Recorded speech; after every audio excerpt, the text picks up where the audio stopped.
Hello, good afternoon. I'm Rudy Canizares, your treasurer. I'm here to be your host for today's Regulatory Hour webinar. We know Dale very well, and FSBPT is very fortunate to have Dale Atkinson on an ongoing basis. Briefly highlighting Dale's background, Dale received his law degree from Northwestern School of Law, Portland, Oregon, and is the sole managing member of the Northbrook, Illinois law firm of Atkinson and Atkinson that represents various associations of regulatory boards. Just a few reminders, housekeeping. Dale prefers to receive questions in real time in the chat section. And just as a reminder, the next educational FSBPT offering will be at the 2022 Annual Educational Meeting at the Hyatt Regency, Orange County, California, from October 27th to the 30th. I'm pleased to have Dale present today's Regulatory Hour topic. For this month's Regulatory Hour, he will focus on the broad meaning of scope, better known as September scope. And you have the floor, Dale. Thank you. Rugi, thank you so much for that introduction, and welcome to everyone to the September Scope Regulatory Hour. As mentioned, I'm Dale Atkinson, and I will at least get us started by emphasizing the importance of these regulatory hours and other opportunities that organizations like yours, FSBPT, provide to you. So I applaud you all for being here and taking advantage of the opportunities to exchange information and hear content presentations from myself and others as well. So again, thank you for being here. I will start this off by I'm used to speaking to regulators, and regulators are cool in my mind. They may not be cool in the minds of others, but I want to put that up there as a recognition issue. My next slide will be my thank you issue, but I do want to at least emphasize the important role that you play as regulators in carrying out the intent of the legislation in the interest of public protection. And so as we speak and as we digest materials and engage in conversation and content exchange, I hope we keep that into perspective. And our scope presentation today will cover a lot of ground, not necessarily focusing on the scope of practice of a licensee, but in addition to that, many other scopes that do exist. So as I start out with all of my presentations with a big, hearty, sincere thank you, I may try to be funny or create some humor out of something, but I do want to very sincerely upfront say thank you to not only the FSBPT and the board of directors for putting on not only this regulatory hour, but other sessions that you all are invited to attend. So thank you to the board for dedicating the time and resources to do that. But also a big hearty thank you to the FSBPT staff for operationalizing this and allowing you all to attend and take advantage of the information exchange that's available to you. That's in large part why organizations like FSBPT exist. And as mentioned, I represent a whole bunch of FSBPT-like organizations. And so take advantage of these opportunities, and I look forward to some exchange issues with you. As mentioned by Rugi, I look forward to participation. It can be through the chat, it can be through unmuting and speaking, whatever is best for you all. But if you do have a question that surfaces, please feel free to ask it, or if you have a challenging point to make or you need additional information, I applaud and recommend that you go ahead and do that. I encourage you to do that as well. But finalizing my thank yous now, the biggest thank you goes to each and every one of you. And I know you may be a board member, a volunteer board member, you may be an administrator, executive director, an inspector, an investigator, an assistant attorney general, or others involved in the important role of public protection through enforcement of the Practice Acts. And you're not thanked enough, so I will give you a big shout out. Thank you today, and continue to do that, that recognition. We are living in times where regulation is being scrutinized, which, by the way, we should all welcome. And in part, hopefully the comments today will help us continue to welcome the scrutiny, but there are efforts to change or deregulate and other things that are out there. So the role you play is important, and a big shout out, hearty thank you to you. So to get us started here, make sure you all are listening, you know how to operate the chats. You're probably getting used to this type of exchange of information and sessions. Go ahead and type in if you think this is a picture of Rich, Dale, both, or neither. This will at least get us started as to whether Rich, myself, or both of us are willing to jump out of an airplane. And so, in part, sometimes sessions like this feel like we're jumping out of an airplane, at least for me. And the answer to this question, I think, is neither. I did find this picture off the internet, so if it happens, I know it's not me. If it happens to be Rich, would be a significant coincidence that exists. So. As mentioned, I'm an attorney in private practice, and I represent a whole bunch of FSBPT-like organizations. And so anyone who is a first-time attendee to this regulatory hour, feel free to type anything into the chats right now, and it may be a question, maybe just a comment, or anything that you might want to say. This is to get us all jump-started, to get us all participating and otherwise. And so I've been practicing law for in excess of 35 years, representing, my entire career has been representing groups like yours. And so hopefully some of that experience and content will be helpful to you. But as mentioned and emphasized, I appreciate all of your participation that exists as well. So lastly, just to kind of get us warmed up, what U.S. state has the most natural lakes? Just go ahead and type in the 2-letter initial or type out the state, whatever it takes for you all. This is my way of making sure that you're listening, number one, to make sure I can see the chats, to kind of keep you all involved. And I anticipated seeing a whole bunch of Minnesotas, the land of 10,000 lakes, or whatever they call that. And so actually it's Alaska, which has, by the way, over 3 million unnamed natural lakes. And so that pale, Minnesota and others may be pale in comparison, but it's interesting. A little fun fact, again, just to kind of get us warmed up. So as we talk now about the topic of the day is scope, is as mentioned, this is a very, very broad topic. So I usually try to start out with some kind of a definition, and there's some smart people that write these definitions. Boy, I could not, but it's that space or opportunity for motion, activity, or thought. And pardon the airplane that's about to fly over, but and so this is going down to set the stage for our today's topic, and how this scope can actually apply in many, many aspects of your regulatory world. And as mentioned and emphasized, I'm speaking to what I consider to be regulators. Some of you may be licensees in addition, some of you may be administrators and otherwise, but hopefully you have your regulator hat on, and you digest this type of information through that hat and through those lenses or eyes, however you want to put it, as we talk about kind of the scope issues and however you may define those. And I kind of plan to meander through the scope of authority through by following what in my mind makes sense from the legislature right on through to the licensee.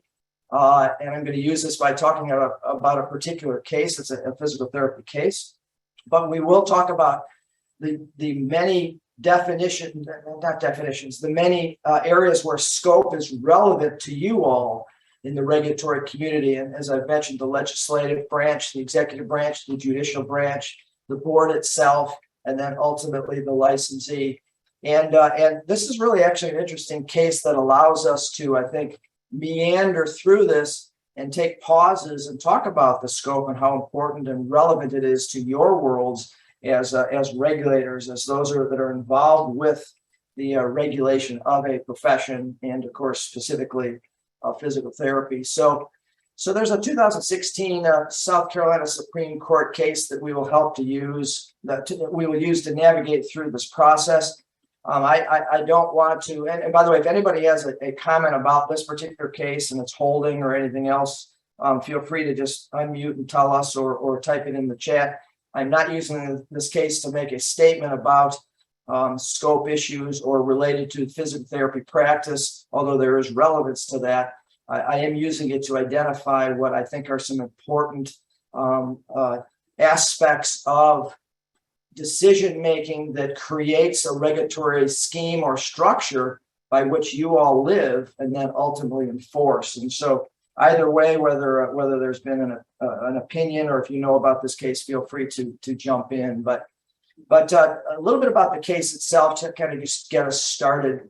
And the first thing is that this is a South Carolina Supreme Court case, and it addressed a 2011 position statement that was issued by the Board of Physical Therapy. So we can pause right there for just a second and say, well, what is a position statement? What does it mean? And do each and every one of the boards that are listening in today engage in issuing position statements? So think about that issue just to kind of get us started. The short version of this, and again, I don't mean to gloss over what are important issues in your guys' world, but the short version is South Carolina statutes prohibited these referrals for compensation. And there's a basis for doing all of that in many professions, so it's probably not an unusual a concept that is being addressed by the legislature.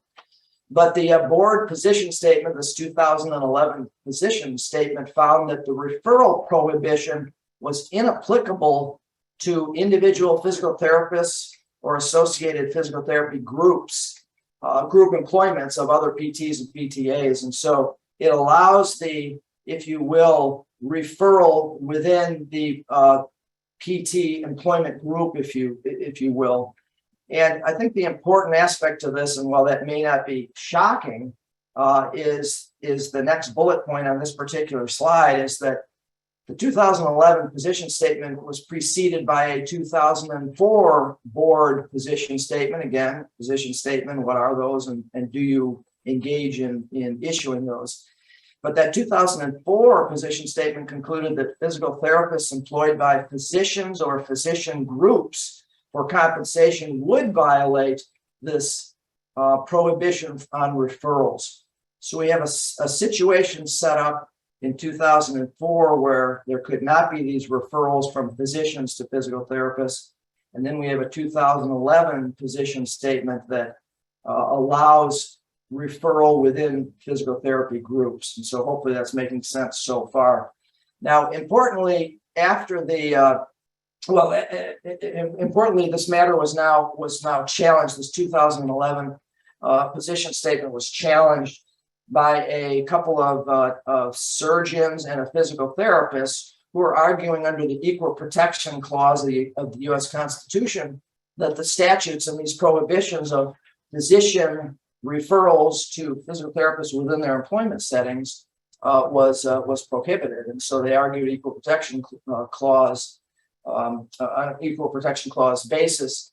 And the case was decided on summary judgment, by the way. This 2016 Supreme Court case, South Carolina Supreme Court case, was decided on summary judgment motions, which means that there were no issues of fact at stake, and the court, as a matter of law, could decide this. So everybody probably already knows that if you have a trial on the merits, the jury decides issues of fact, and they decide what happened or perhaps didn't happen. In cases under summary judgment motions, no one is disputing the facts, and as a matter of law, the court can step in without a trial. And so that's what happens. That's what summary judgment means, and that's what happened in this particular case. So the South Carolina Supreme Court reversed the lower court and held that the statute that we now talk about, the 2011 position statement, which is based upon a statute, violated the Equal Protection Clause of the United States Constitution.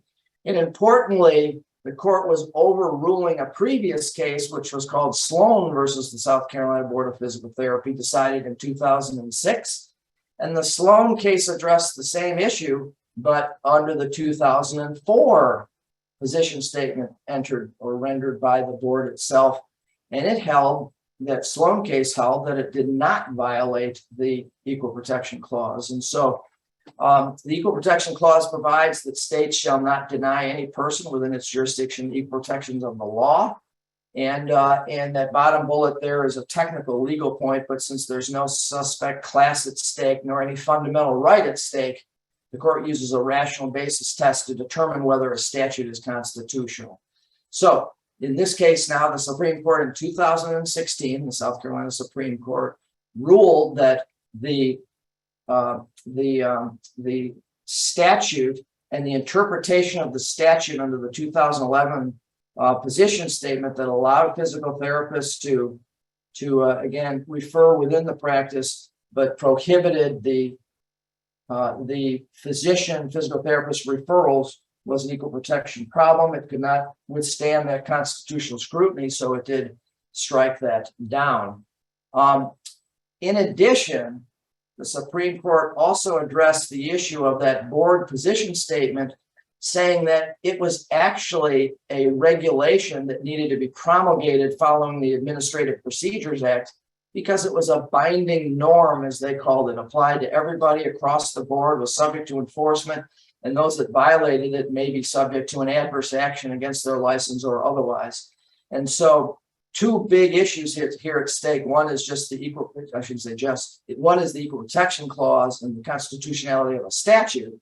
Two is the board position statement and the rulemaking process and what should or perhaps does not need to be followed. And so kind of with that foundation set now, we can move into these scope questions.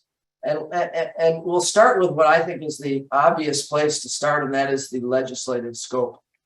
And while this may seem fundamental to those that are on the line today, it's really important for us to take a step back every now and then, and this is a good example of it, and realize some of these scope issues and where the lines may be drawn and how they overlap. And so let's start with the legislature, an obvious place to start because the legislature enacts laws, right? They may modify, amend, and they may repeal those laws. Perhaps in some jurisdictions, the legislature approves regulations that are promulgated by the board. That differs from jurisdiction to jurisdiction. But all of this needs to be done within the bounds of any constitutional scrutiny. So in the end, statutes are enacted, they're duly enacted, they're in place, but they may be challenged under a constitutional principle like the Equal Protection Clause. And in this case, that is precisely what happened, and the court held that statute was violative of the Equal Protection Clause as interpreted by the board itself via the position statement. So we can see the interaction between the entities here that are involved. We can certainly see the legislature's role that it plays. And continuing on kind of our step back 30,000 foot view of the regulatory structures that exist is the legislatures create and delegate authority to the board. Okay, so you would not exist without legislative action duly enacted into law, creating and authorizing and delegating authority to your board to do certain things. And generally that is enforce the Practice Act in the interest of public protection. And we all know that means licensure, renewal, enforcement. It might mean promulgating rules or regulations, adopting position statements. It might mean media communication or outreach, dealing with the academic community and trade associations and others. But we do know, and we should understand that basic principle is extremely important because you would not be here without the enactment of the statute. You being the regulatory boards would not be here without the enactment of that statute. And these laws should be very skeletal. Legislators generally are not practitioners, are not licensees. They don't have the knowledge necessary to add specificity, nor should they, by the way, in the statutes themselves. Hence why your boards are delegated with the authority to promulgate regulations. We're going to get to the board authority in just a minute. So that the statutes now that are enacted will have a scope of practice, and we're going to get to a question that you all are going to answer in just a minute. Now, it's important to also note here that since the 2004 position statement, okay, that prohibited physician physical therapy referrals within the same practice. Since that position statement, 2 amendments to the statute were introduced attempting to codify that physicians could employ, if you will, and I'm cutting to the chase when I say could employ, but that group practice, that they could employ physical therapists and physical therapy assistants. And those 2 amendments failed.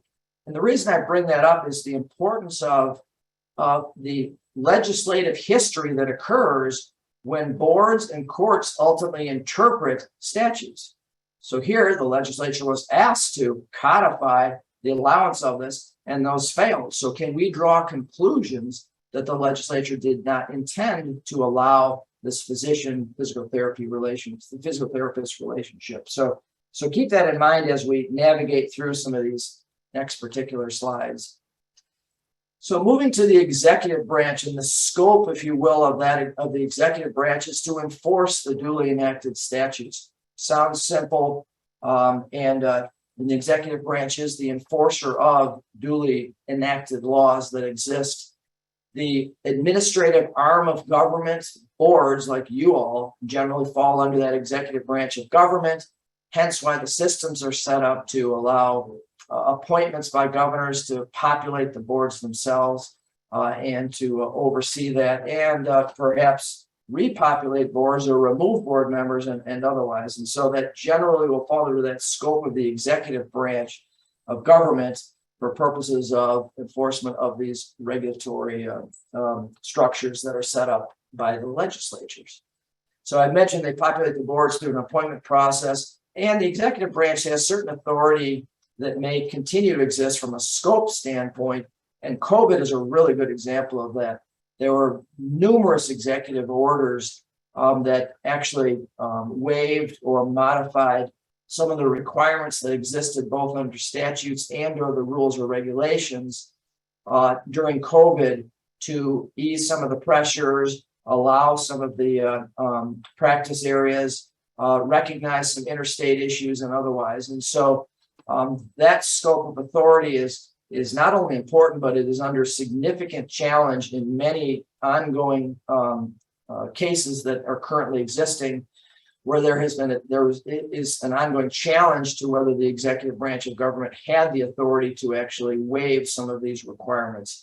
And legislatures are considering in multiple jurisdictions clarifying the role of the executive branch of government to declare emergencies and to waive, under certain circumstances, emergency rules, and how long that emergency may or may not last. And so that scope of authority in the executive branch of government as enforcers of the duly enacted laws is always under scrutiny and is quite often under a legal challenge as to where those lines start and stop and how long they last.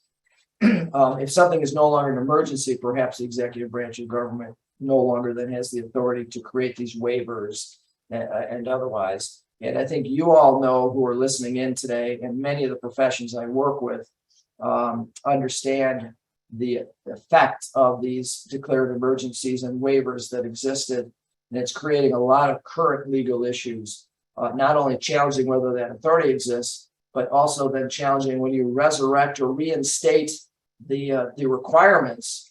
There are arguments being made, well, since they were waived and no one was harmed, maybe we need to get rid of those. Maybe they don't need to exist. Maybe they're an unnecessary barrier to licensure or to practicing of a profession. So that executive branch, important enforcement issues and addressing the administrative arm that exists where you all fall from that.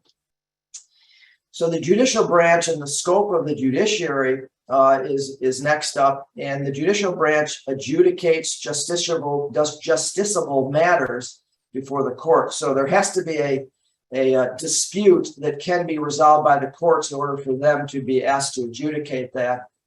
And that has to be asked by people or parties who have standing. They have a reason to bring that litigation. And some of the issues that do exist and in part existed in the case that we're talking about today. One of the issues at stake was, do these parties have standing? And what is the harm that can be done if there's non-compliance? It was pretty easy to overcome that question, but be aware of the fact that the courts will only step in if the matter is ripe for a decision and it's being brought by individuals who have standing, who have skin in the game in the decision-making issue that's at stake. So the judiciary interprets the language that's at stake and may or may not follow any previous interpretation either by regulatory boards or previous judicial decisions. So that interpretation can become very important. And the judicial branch generally should defer to the experts, that would be you as the board itself, when they are asked to rule on a particular matter that is subject to interpretation. So back to why the board exists. It is populated with licensees and public members to carry with it the expertise necessary to interpret ambiguities in the laws. So the judicial branch also could be asked to interpret the language that does exist. And in the end, and in of particular interest to this case, is the judicial branch will assess compliance with the Constitution. You cannot enact a law that is unconstitutional and stand behind the legislature and say it was duly enacted, so therefore it must be enforced, well, the courts will step in if asked and address the issue of constitutionality. That's exactly what happened in this particular Joseph case related to the Equal Protection Clause and the application and interpretation of that law to physical therapists and physicians. Now, think about the failed amendments to the Practice Act that I had mentioned on a previous slide. And so we ask ourselves, is the failed amendments relevant to the interpretation of the statute itself? And I think it's a really important question to refer to, both from a legal perspective and a practical and operational perspective for the non-lawyers that are participating today. And is that an indication, and is the failed attempts an indication of the intent of the legislature? And if they attempted to codify that physicians can work with PTs and those failed, can that be used, that failure of the legislation to pass, can that be used to say, look, the interpretation is appropriate? Because the legislature was asked to change it, they chose not to, so therefore it was meant to be. And everyone on the line probably knows too, is that when there is ambiguous language that is interpreted a certain way, and if the legislature disagrees with that, well, that's when they amend the statute. And that follows the legislative process and ultimately may create changes in the law. And that could be related to scopes of practice for the licensee. It could be related to the scope of authority of the board itself, and it could be related to referrals and prohibitions of certain activities, like in this Joseph case. So the court quickly addressed this issue about failed amendments and whether that was relevant or not, and said that is actually irrelevant to the decision because it is unconstitutional. So the legislature does not have unfettered authority to enact a law that doesn't meet constitutional scrutiny. So they quickly moved on beyond that and did not agree with the argument that failed amendments were relevant to interpretive issues today and somewhere down the road. And so again, it's worthy of emphasizing that and the scope of practice of that judicial branch of government. And so we've set the stage now for the legislative enactments, the enforcement through the executive branch, and the interpretation of the judicial branch. So we can move into the board scope and the roles that you all play as board members, again, whether you're volunteer board members, governor appointed, or whether you're administrators, executive directors, or otherwise, how important that this can be. And so a chat just came in, but can South Carolina change its mind again if someone were to challenge it again? Sure, I suppose they could change their mind, or they could attempt to enact legislation that did meet constitutional scrutiny. So there's no prohibition from the legislature from acting and changing or clarifying or amending or even repealing if they choose to. So that's a really good point. And this is a hypothetical. This is not what happened in South Carolina, but you can imagine, say, the South Carolina legislature enacts another statute that tries to address the situation. It again gets challenged by someone withstanding, and the court says, well, it still violates the Equal Protection Clause, or it doesn't. They're going to rule whatever. So the legislatures can continue to amend and or repeal and reenact legislation to try to address that. So if they change their mind, when you say change their mind, or if they disagree with an interpretation, you bet there may be new legislation that is introduced and that's enacted, but it's still subject to the scrutiny. So it eventually may be scrutinized under constitutional principles, just like in this case. So great point, great question. Keep those questions coming into those chats. So as we talk now about the board scope, so what do boards do? Well, first and foremost, they carry out the intent of the legislature.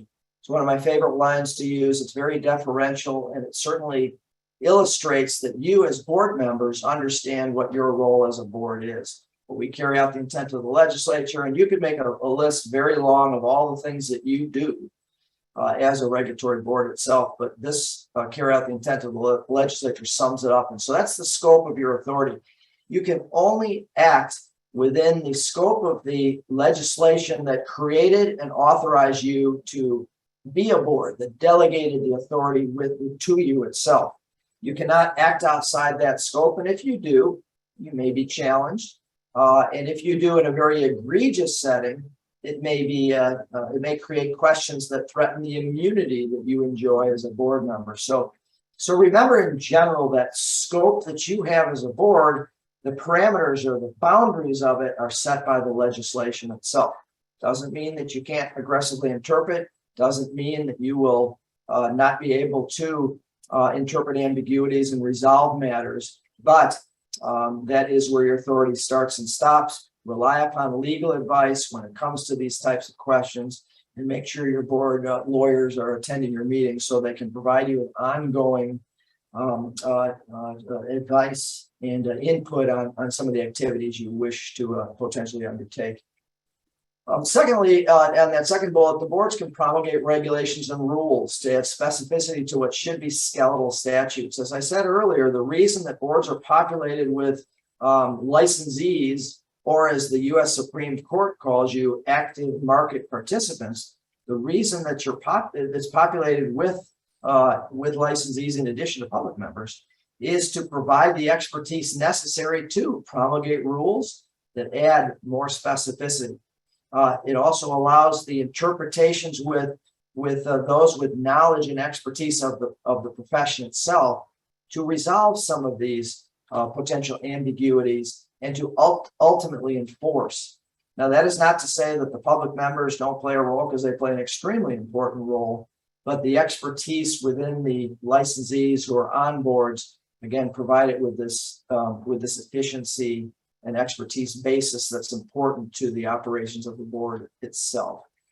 So you all interpret statutes and regulations, and you promulgate regulations, and very similar to the legislature, your scope, you may change your regulations based upon either judicial rulings, based upon new statutes that are enacted or amendments to your Practice Act, and you may also, just based on interpretive issues, promulgate new rules or regulations. And as we saw in the Joseph case, is one of the issues at stake here was whether that position statement was a regulation itself. So let's drop down to the asterisk part at the bottom of the slide here, and that is issuing position statements or advisory statements or declaratory rulings. Do you do that? Do you not do that? Is it a good idea? Is it required? Is it prohibited or otherwise? Now, I will say this to get us kind of started in the thought process. In the Joseph case, as I mentioned, a practicing physical therapist, maybe I didn't mention this, but a practicing physical therapist wrote a letter to the board, and this is in May of 2011, pre-position statement. But this practicing physical therapist wrote to the board requesting that it issue a position statement addressing whether physical therapists could work within a practice themselves and refer, if you will, to one another. And so question number one I have is, and I don't know the answer to this, by the way, and it's hard to figure out if this is true or not, but once a board gets, in South Carolina, let's start with that. Once the board got this request from a practicing physical therapist, is it bound to issue a position statement? Or can it say, no, thank you? Or can it say, we don't want to answer that? Or can it say, go get your own advice or anything else? And I say, by the way, I say all those with due respect to the requesting person. So this is not to dismiss what they may be asking, but these position statements, this is a really important question. Now, I know if I'm building a system from the ground up, I probably would not, if I'm building a regulatory system from the ground up, including legislation and the rules and regs and the administrative procedures and the whole governance structures that exist, I would not require boards to issue position statements. And quite frankly, I may not even suggest that they issue them ever. Now, if it's a simple statement like, we went from 30 continuing education hours every 2 years to 35. That's a different story. If somebody asks that question, they can be very easily answered. But interpretive questions like this, or, hey, can physical therapists engage in dry needling? Okay, well, I want a position statement so I know whether I can do it or not. And if I do it and you have a position statement, I'm going to be insulated from an adverse action because you told me I can do it. So you can see the consequences of position statements, advisory statements, or declaratory rulings, whatever you may call them. But ask yourselves that, and I'd be interested if anyone wants to type in the chat that do you have an obligation in your jurisdiction to issue a position statement if asked? Do you have the choice to do it, or are you prohibited from doing it, or anything else that I may be leaving out? And if you don't know the answer to this, I don't mind you typing in I don't know the answer to this, because it's important to know that, because that's a really good question that should be asked. But obviously here in South Carolina, this request by the PT triggered the board to actually undertake issuing a position statement, which interpreted the Practice Act, the statutes that allowed this relationship between physical therapists in a group practice to refer, and it was then eventually struck down. It brought by the way, that position statement brought attention to the statute itself, which was ultimately challenged by the two surgeons and the physical therapists who brought the lawsuit to begin with. So it's a really, really important question for you all to understand. And remembering that if you issue a position statement, in my mind, you are bound by that statement until you issue another statement that might modify or undo that. So I'm going to navigate a little bit around this, my chats here. So if a person wants an answer, the board will provide informal, non-binding answer. If a person wants a formal answer, they would need to file a petition for a declaratory order. And this is from Laura. So Laura, if you want to type in more, is that formal petition for a declaratory order issued by the board, or do they run into court for that? But she says also no position statements or advisory statements. And issuing those would be considered rulemaking. So excellent. So these are really good points in bringing up some important issues that you all need to understand when it comes to the scope of the authority of your board and what it is you cannot do, should, or perhaps should not do based upon the legal advice. So it looks like the board issues these declaratory orders. And I'm assuming they're binding. And Laura, I'm not sure where you're from, but and you don't need to disclose that if you don't want. But I'm assuming they're binding. And so this is the question now: is should you do this, or can you do this? Must you do this? And is it a good idea? So the take-home points to this slide here now are: remember that if you issue some kind of a position statement, it will be binding on the board. So if we use dry needling as an example, if you say you can do it under the statutory language, we as the board interpret that way, you would have trouble administratively prosecuting someone who engaged in that practice, because they're going to rely upon the position statement entered by the board. And so as long as it's reasonable reliance upon it, that can be used to defend themselves.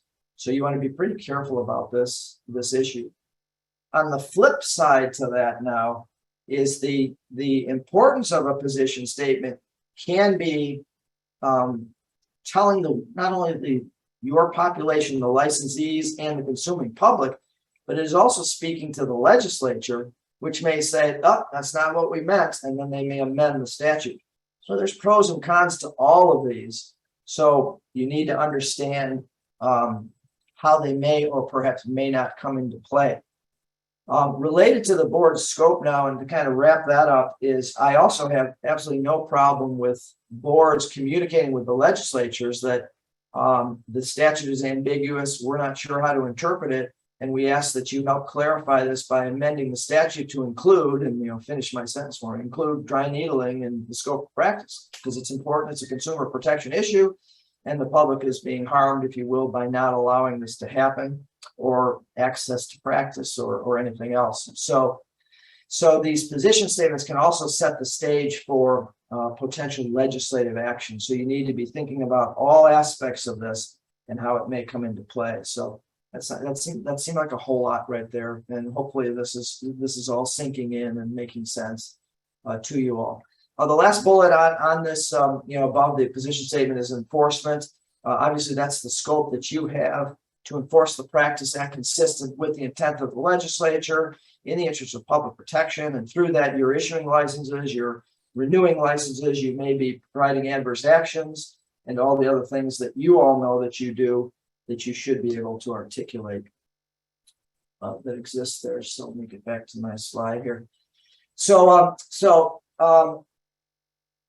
The other point to make here that was an important aspect of the judicial decision, now back to the Joseph case, the Supreme Court 2016 opinion, is understanding the difference between a regulation and a policy.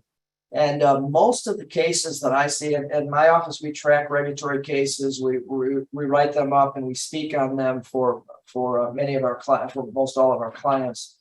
Most of the litigation that I see over promulgation of a regulation is over this very question: is perhaps a policy is being enforced that should have been promulgated as a regulation, or alternatively, a regulation is promulgated that is beyond the scope of the authority of the board itself.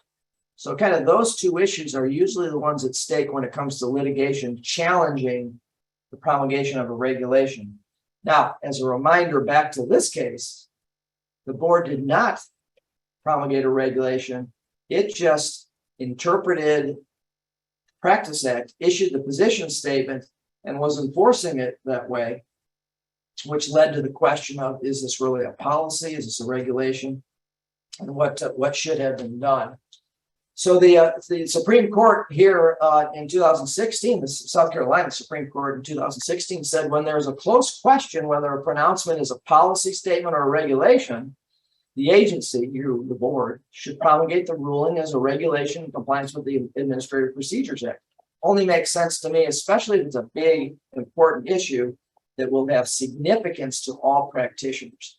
So this is probably pretty good advice right here, but ask your lawyers this, make sure that if you all have policies or otherwise, or position statements or advisory rulings or other, is that should that be promulgated into a regulation or a rule if it's going to be enforced? And when I say enforced, by the way, meaning that I, as a licensee, might be held accountable for non-compliance. That's sometimes the easiest way to determine whether something is a policy or a rule. If you're going to take an adverse action against my license if I don't follow it, it's likely a regulation that should be promulgated in accordance with procedures. And so very quickly to recap on that, statutes have force of law, right? Meaning they're enacted by the legislature, force of law. If I run afoul of them, you might rough up my license. I'm from Chicago, so I can say rough up. Regulations are promulgated by the board. They have force of law. And if I run afoul of them, you also may take an adverse action or rough up my license. Policies are probably more operational driven. If I had to define them, they do not have force of law, so they have no effect on my abilities as a licensee, nor will they be used to substantiate an adverse action against my license. So that's where policies fall versus statutes and regulations. So really important point here. I'd much rather have an argument over interpretation of language with statutory, with expertise by you all interpreting the statutory scopes than to have a procedural argument to say, gee, hey, this is actually a regulation, not a policy, and you should have followed the Administrative Procedures Act. So it is important to understand that your lawyer should be advising you every step of the way here. And as you grapple with position statements or advisory rulings, make sure this question is also asked. So as we round up here to some of the last few slides here, go ahead and true false this one. The legislature delegates to the board the authority to expand the scope of practice through promulgation of a rule or regulation. Is that true, or is that false? Or is that an I don't know or an unfair question? And I see a no way, so somebody jumped right out of the chute here. So we got some falses and some no's.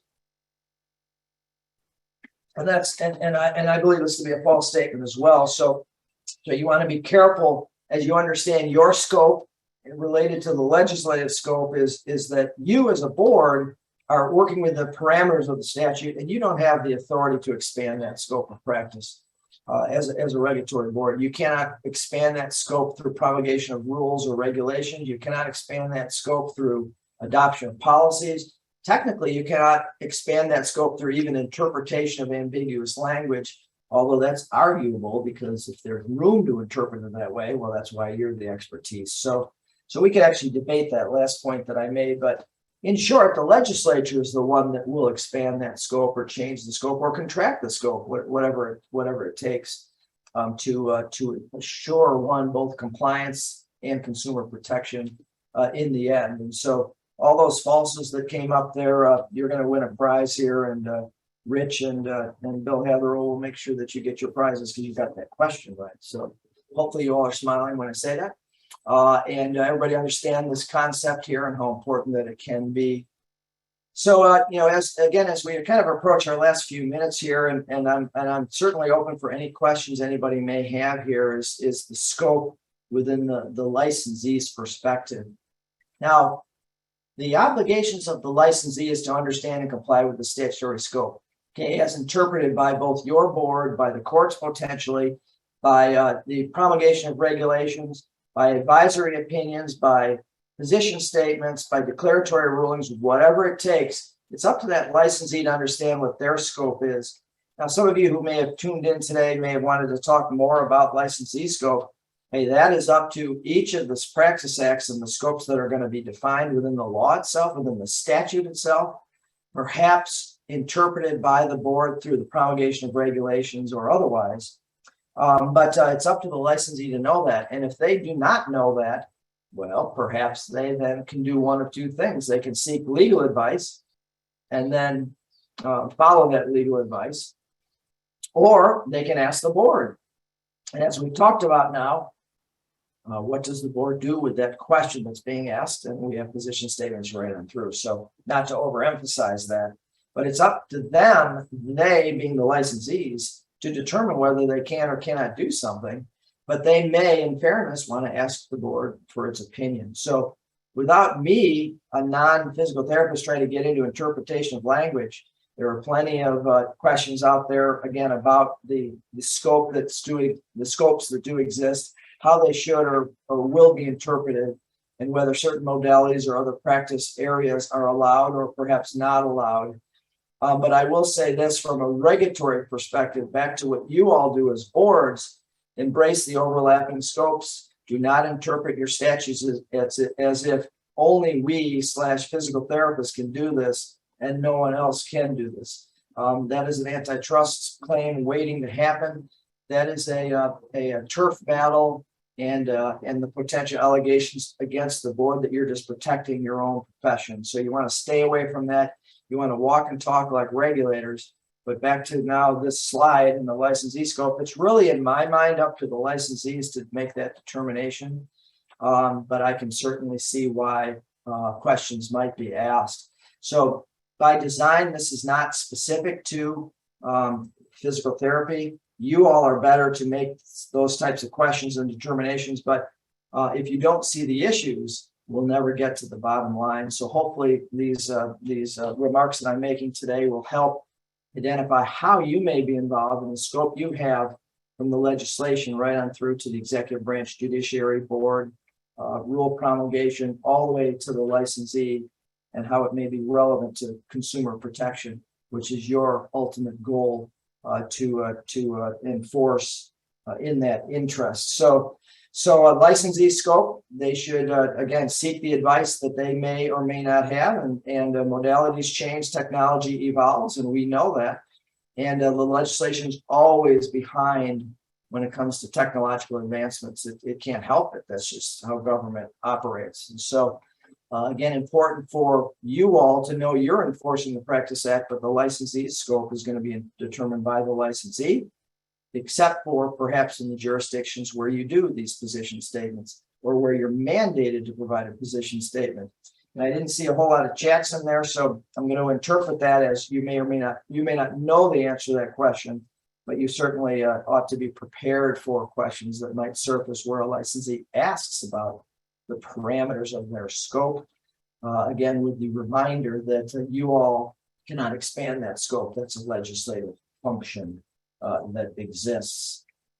So I don't know if there are any questions or follow-ups. I can go back to the slide here, but my next slide is the gigantic thank you. So first, let's open it up. If anybody wants to unmute and speak, or if anybody wants to type in a question in the chat, engage in dialogue either with each other or ask a question of myself or any of the FSBPT staff.